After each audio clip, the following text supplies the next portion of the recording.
The studio lights blazed hot as Dr. Ji-won Kim straightened his dark blue tie for the third time.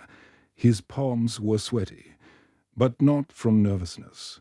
After 20 years of digging through alien ruins across the galaxy, he had finally found something that would change everything. The crystalline artifact in his briefcase seemed to pulse with its own heartbeat. Waiting for the right moment, Minji Park flashed her million-credit smile at the camera. Her perfectly styled black hair catching the studio lights. She had been the host of Stellar Tonight for 8 years, famous for making even the most serious scientists look foolish with her sharp wit and dismissive charm.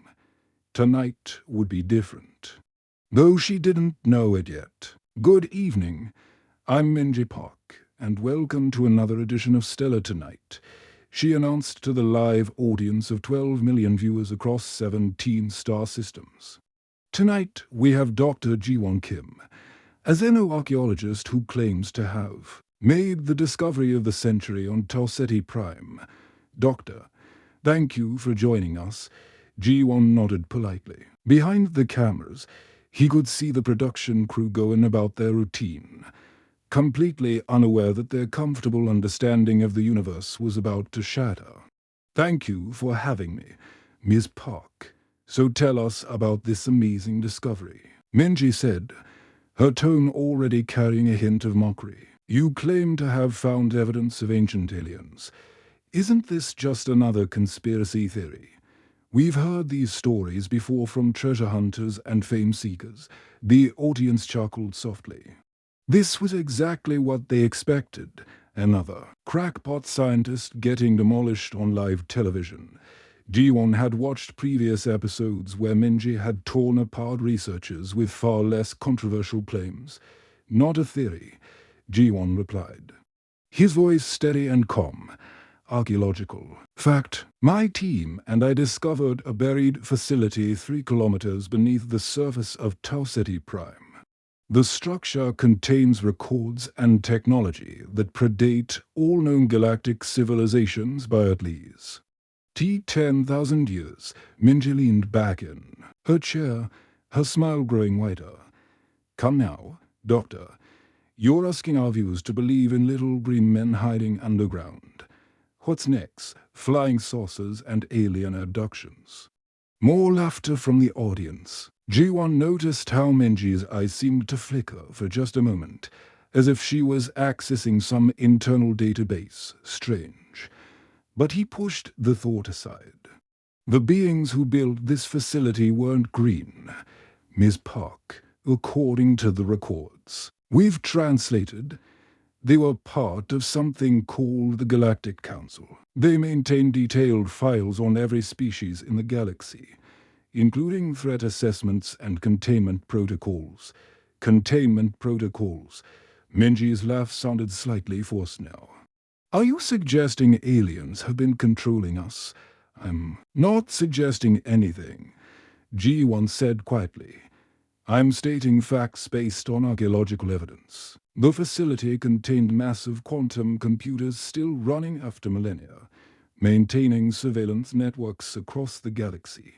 They've been watching, cataloging, and when necessary, intervening in the development of younger species. The studio audience grew quieter.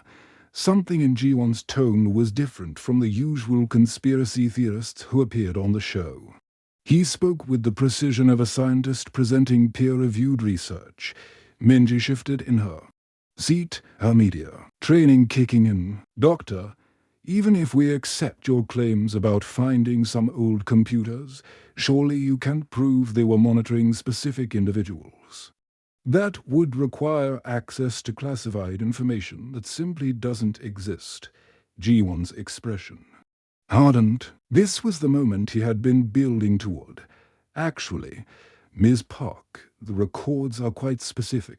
They maintain detailed files on key individuals in positions of influence across human space. Politicians, military leaders, corporate executives, and yes, media personalities.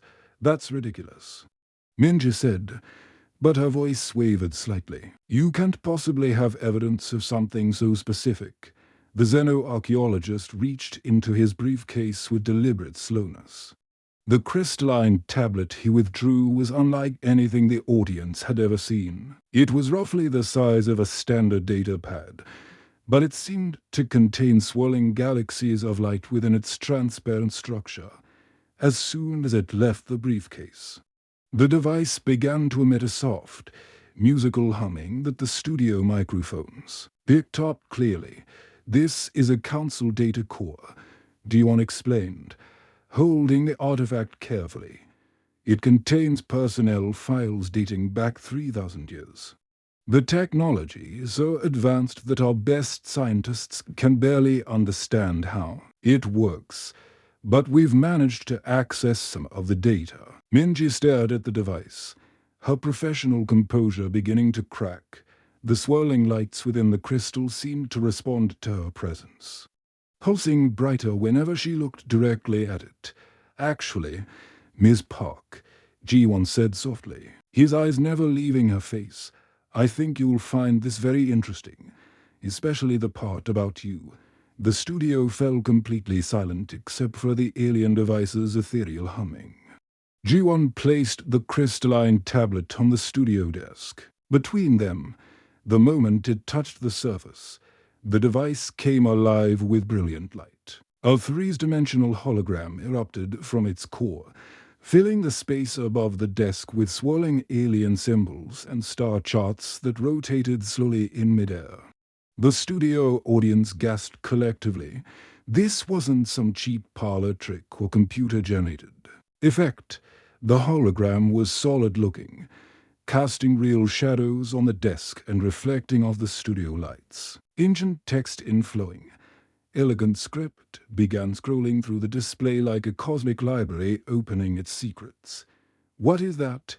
Minji whispered, her professional composure cracking as she stared at the impossible display. The symbols seemed to shift and change as she looked at them, somehow becoming readable to her eyes even though she had never seen this language before. "Council Archive Database, Level 7 Classification." Ji-won read from the floating text, "Galactic Species, Management Protocols." He touched one of the glowing symbols, and the display zoomed in on a specific section. A red warning border appeared around a particular entry, pulsing like an alarm.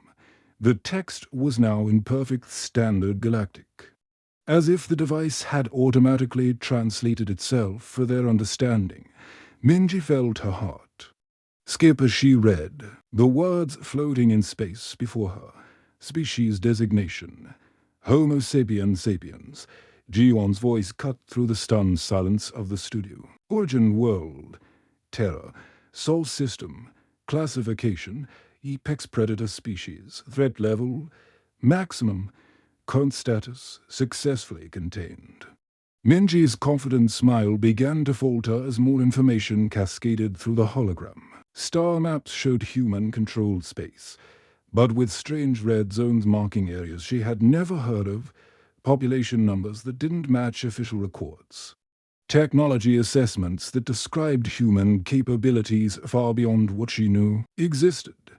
"This has to be fake," she said, but her voice sounded hollow even to herself. "Some kind of elaborate hoax." Ji-won touched another symbol, and a new section appeared. "Compliance Agent Registry." He read aloud, "Active personnel in Media Control Division."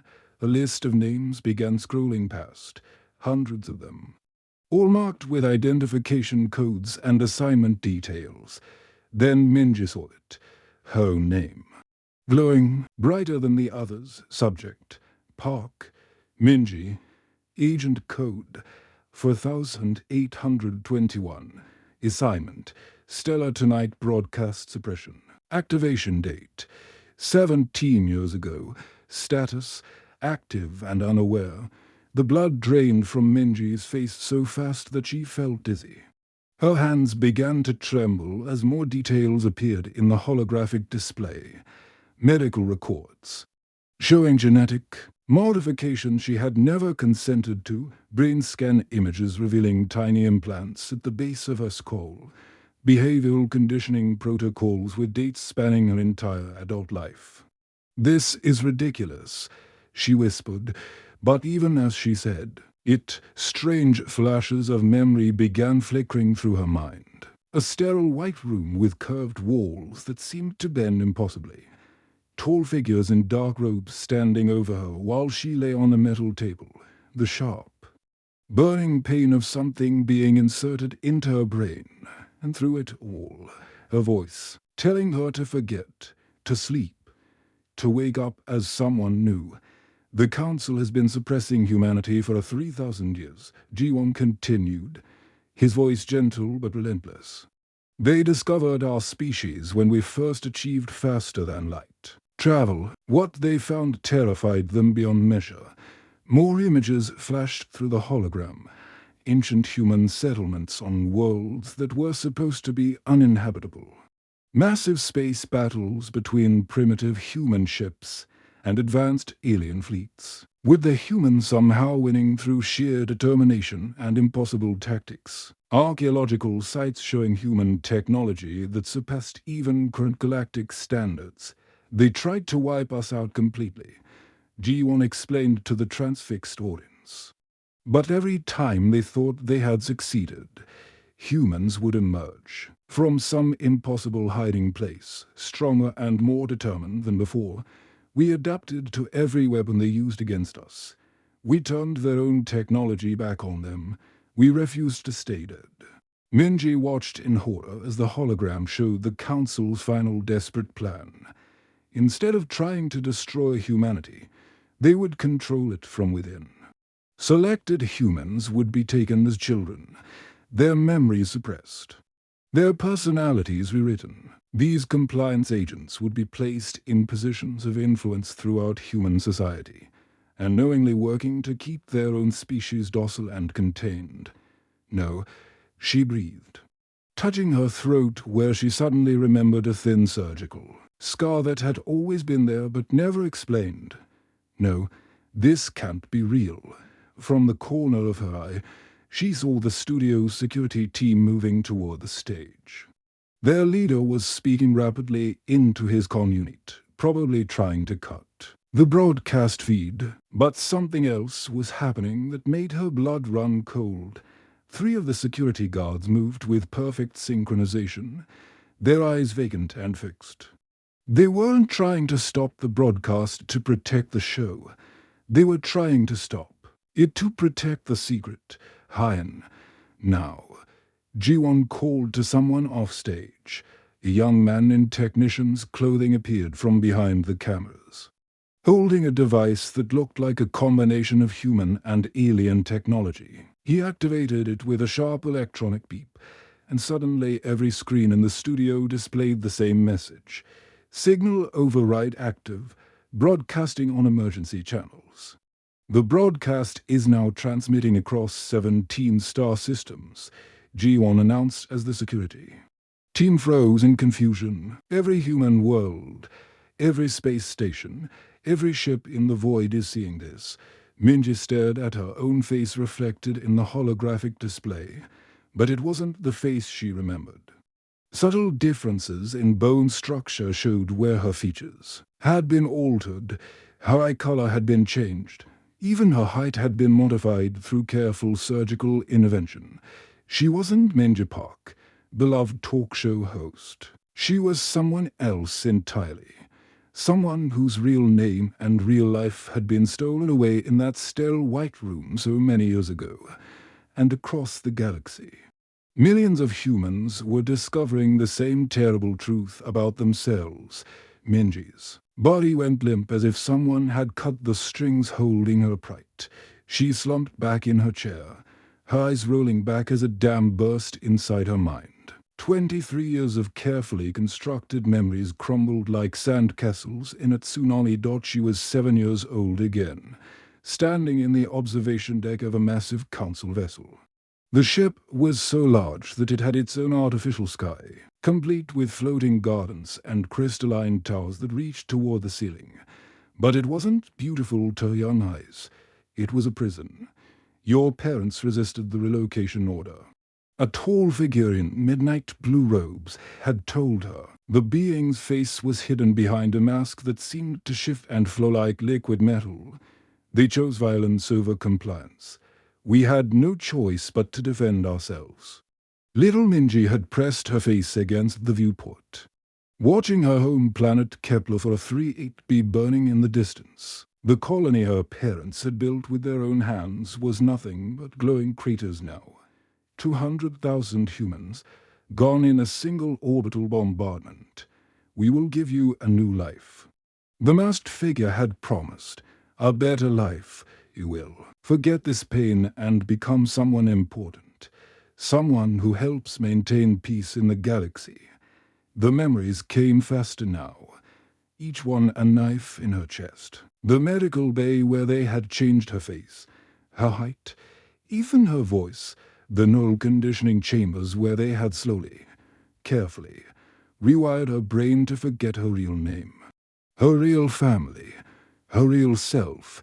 She remembered the years of training on the Council's hidden stations, learning to be skeptical of anything that might reveal the truth about humanity. Practicing the dismissive laugh that would make serious researchers look foolish. Memorizing the exact words to use when someone got too close to dangerous information. Meanwhile, across the galaxy, similar scenes were playing out on every human world. The holographic broadcast was reaching deep space mining platforms, military bases, corporate headquarters, and government buildings. Wherever humans with influence had gathered, the suppression protocols were failing on New Geneva.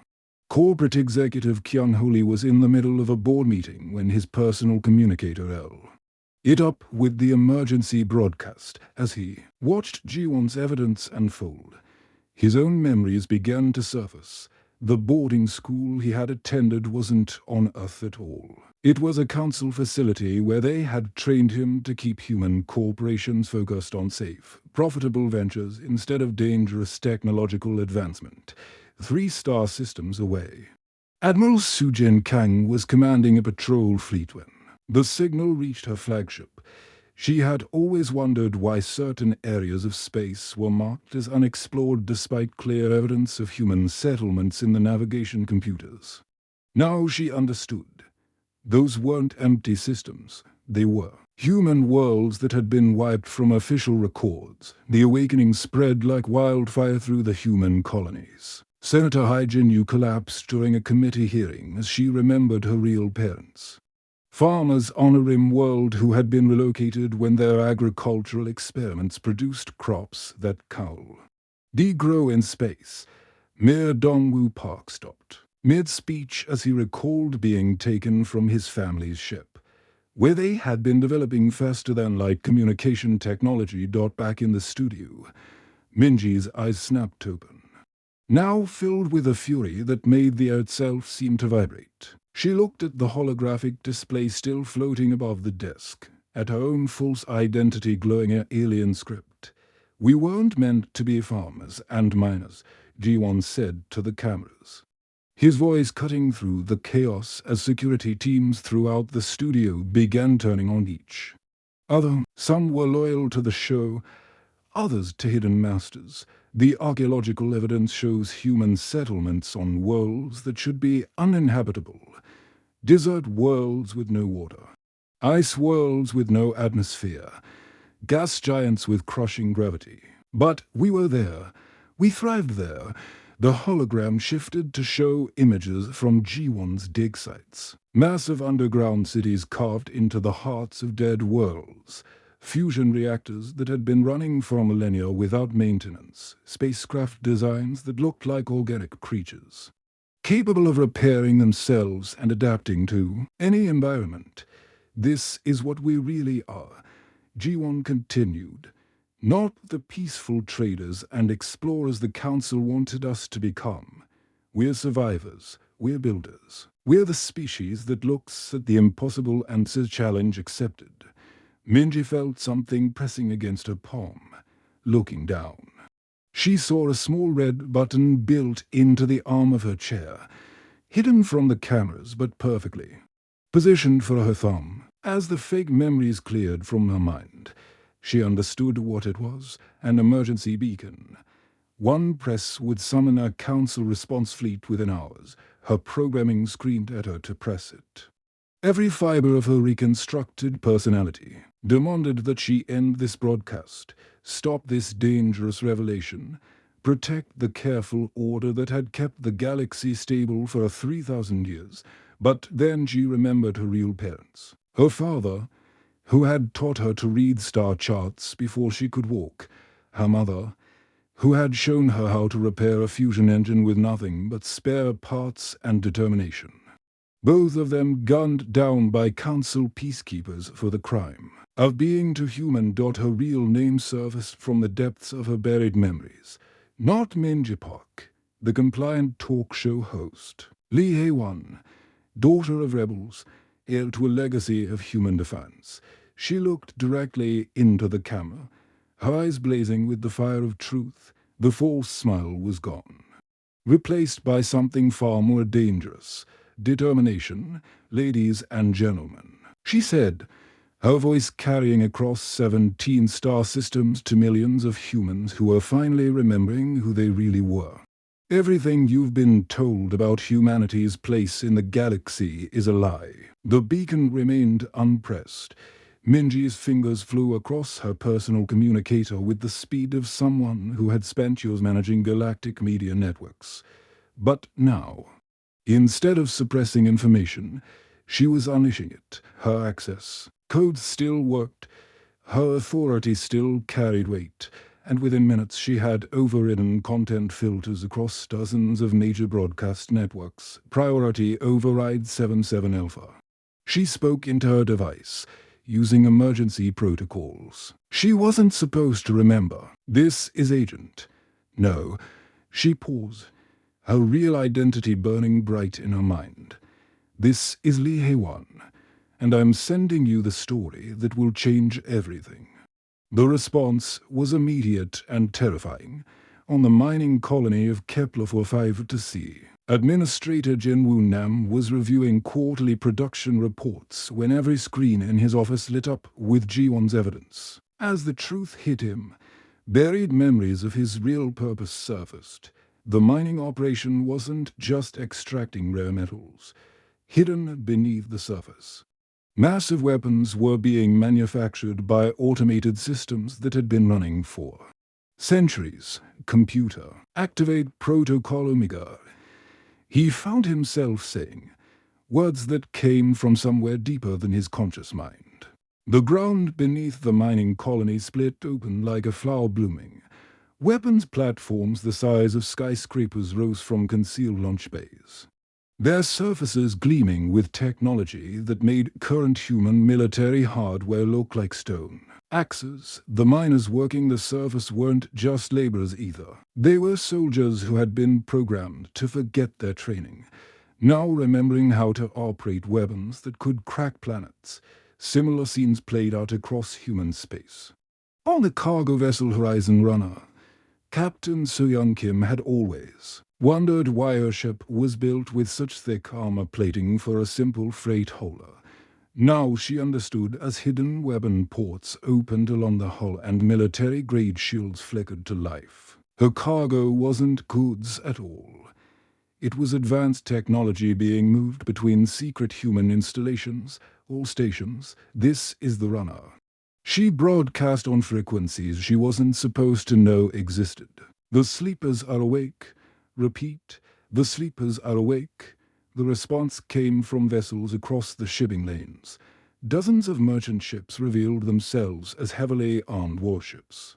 Space stations that had pretended to be simple refueling stops dropped their disguises to show fortress-class defensive systems. Research platforms studying harmless phenomena activated experimental weapons that could tear holes in spacetime itself. Back in the studio, Ji-won manipulated the alien hologram to show more ancient records. The council tried to eliminate us once, he explained as new images filled the air above the desk 3,000 years ago. They sent their entire war fleet to destroy Earth and every human colony. the hologram showed. Massive alien dreadnoughts, each one the size of a small moon, approaching the Sol system with enough firepower to sterilize entire worlds. But the battle that followed wasn't what anyone expected. They found us waiting. G1 continued, not with surrender, but with weapons they had never seen before. Humans had taken their own technology and improved it beyond recognition. The ancient battle footage was breathtaking and terrifying. Human ships that looked like living creatures swarmed round the Council fleet, adapting their tactics in real time. When their weapons were ineffective, they rammed the enemy vessels. When ramming failed, they used their ships as bombs. And when their ships were destroyed, human fighters continued the battle in powered armor that let them survive in open space. We survived by adapting, by becoming stronger. G1 said as the hologram showed the aftermath. The Council fleet was completely destroyed, but they managed to send one message before they died, a warning that humanity was too dangerous to face in open battle. Meanwhile, on Earth itself, excavation teams were making discoveries that rewrote human history. Dr. Yanseo Chang, leading an archaeological dig in Antarctica, watched in amazement as her ground-penetrating radar revealed massive structures buried beneath the ice. When her team broke through the frozen surface, they found cities that stretched for kilometers underground. "This technology is impossible," she whispered, running her hands over walls that seemed to be made of crystallized starlight. Power systems that had been running for millennia without maintenance, transportation tubes that could move people at near-light speed. Manufacturing centers where raw matter could be converted into any needed material en masse.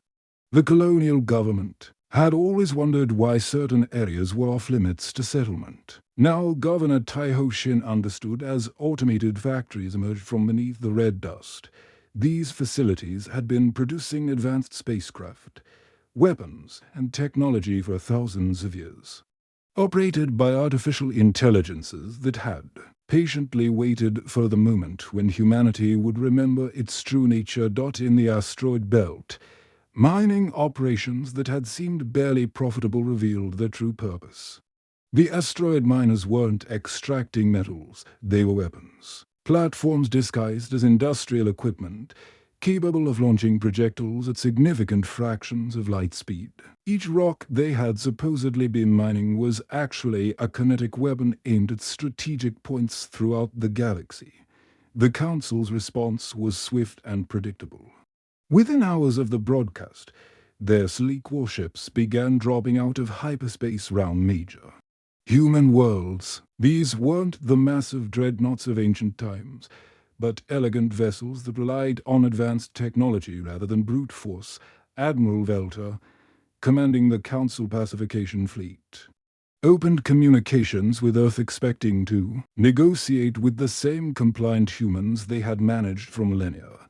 Instead, he found himself facing Admiral Sun Minley, a man whose eyes held the fire of ancient warriors. "Council Fleet, this is Earth Defense Command," Admiral Lee announced calmly. "You are not welcome here. Withdraw immediately or face the consequences," Velter laughed. "A sound like crystal chimes in the wind. Commander, you have perhaps a dozen patrol craft.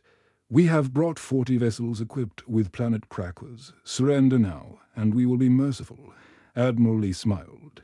"You're counting wrong, Velter. We don't have a dozen patrol craft." His image disappeared from the screen, replaced by a tactical display that made the Council Admiral's blood run cold. The space round Earth was filled with human warships.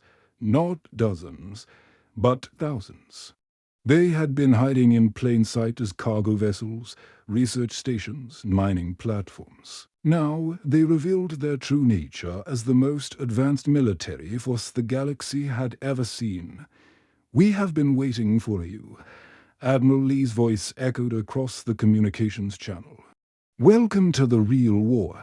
The compliant species the Council had managed for 3,000 years was gone. In its place stood humanity as it was meant to be, unbowed, unbroken, and absolutely terrifying to those who had tried to cage them. The Council's containment fleet dropped out of hyperspace, expecting to face scattered human colonies with primitive weapons. Instead, they found themselves surrounded by a military force that defied every strategic calculation they had ever made. Admiral Velter stared at his tactical display in growing horror. The 40 Council dreadnoughts, each capable of destroying a planet, suddenly looked pathetically small. Human warships emerged from every shadow in the solar system. They had been hiding inside asteroids, disguised as space debris, even camouflaged against the hulls of cargo vessels, thousands of them, all broadcasting the same message: "Welcome to Earth space. You are not authorized to be here." The voice belonged to Admiral Sung Minley, whose weathered face appeared on every Council ship's communication screen behind him. The bridge of his flagship hummed with activity as crew members operated technology that shouldn't have existed. Council Fleet Commander Velter, Admiral Lee said calmly, "I know you're probably wondering how we managed to hide this many ships for so long. The answer is simple. We never hid them. You just forgot how to see them." Velter activated his own communication system, his forearms moving in precise patterns across holographic controls. "Admiral Lee, you are in violation of 17 galactic treaties. Stand down immediately, or we will be forced to restore order by any means necessary. We harbor no hatred for your past actions." Admiral Lee replied, his tone remaining respectful, but firm. "Fear makes beings do terrible things. We understand that the Council was afraid of what humanity might become. But the age of human containment is over." To prove his point, Admiral Lee gestured to his weapons officer, Lieutenant Commander Hyun Park, whose own suppressed memories had returned hours earlier, activated a demonstration that would be talked about for centuries. A single human frigate, no larger than a Council shuttle, fired what appeared to be a simple energy beam at a nearby asteroid, instead of vaporizing a rock. The beam seemed to infect it. The asteroid began to glow, then reshape itself, transforming into a perfect replica of a Council dreadnought. Within minutes, the fake ship was indistinguishable from the real thing, complete with functional weapons and defensive systems, molecular reconstruction technology. Admiral Lee explained as Velter as crew panicked. "We can turn any matter into any other matter. Your ships, our ships, entire planets if necessary. We developed it 2,000 years ago, but kept it hidden until now." The demonstration had its intended effect. Half of the Council fleet immediately began powering down their weapons. The other half prepared for a battle they were beginning to realize they could not win. Meanwhile, on Earth, Minji had transformed her studio into something unprecedented in galactic media. Galactic Truth was broadcasting live from 12 different star systems simultaneously, with correspondents reporting from worlds that had been hidden from official records for millennia. "This is reportage in HO on Kepler 38b. Came a voice from one of the recovered human colonies. The planet the Council claimed was destroyed 30 years ago is very much alive. The city behind me houses over 5 million humans who have been developing advanced terraforming technology in secret. Another feed showed massive space habitats built inside hollow asteroids, where human scientists had been working on projects that made current galactic science look primitive, artificial, gravity without gravitational fields, faster than light communication without quantum entanglement, energy sources that could power entire star systems. Minji's first major interview was with former Council Intelligence Director Kethman, a being who looked like a cross between a jellyfish and a crystal formation. The creatures translated, voice trembled with what humans would recognize as shame. "We knew from the beginning that humans were different," Cathman admitted, its form flickering with colors that indicated deep emotional distress. Other species, when faced with extinction, would fight until they died or submit to superior force. Humans did neither. They adapted. They learned. They became stronger. "So you decided to control them instead of destroying them?" Minji asked, her question sharp but not accusatory. "We tried destruction first," Kidman confessed. "Multiple times. Each attempt only made them more dangerous. They would take our weapons and improve them. Study our tactics and counter them. Turn our own allies against us through diplomacy, trade, or simple acts of kindness. We had never encountered a species that could weaponize compassion." Back on Tau City Prime, G1's archaeological team had uncovered the final pieces of the puzzle. The ancient facility wasn't just a council monitoring station. It was a memorial, a record of the last Galactic Empire's final days, when a young species called humanity had emerged from a small yellow star to change everything. The previous empire was called the Dominion. G1 explained to cameras broadcasting across the galaxy. They ruled through fear and oppression for 50,000 years, but when they tried to subjugate humanity, something unprecedented happened. The holographic records showed the truth. Humanity hadn't just survived the Dominion's assault. They had systematically dismantled it, but not through conquest. They had offered every oppressed species in the galaxy a choice: freedom or continued slavery. Most chose freedom. "We guided the transition," G1 continued. "We helped worthy species build their own governments, their own futures. We only destroyed those who refused to give up their power over others. The Council wasn't our enemy back then. They were our partners in creating a better galaxy." The revelation struck the Council fleet like a physical blow. They weren't the successors to a great galactic empire.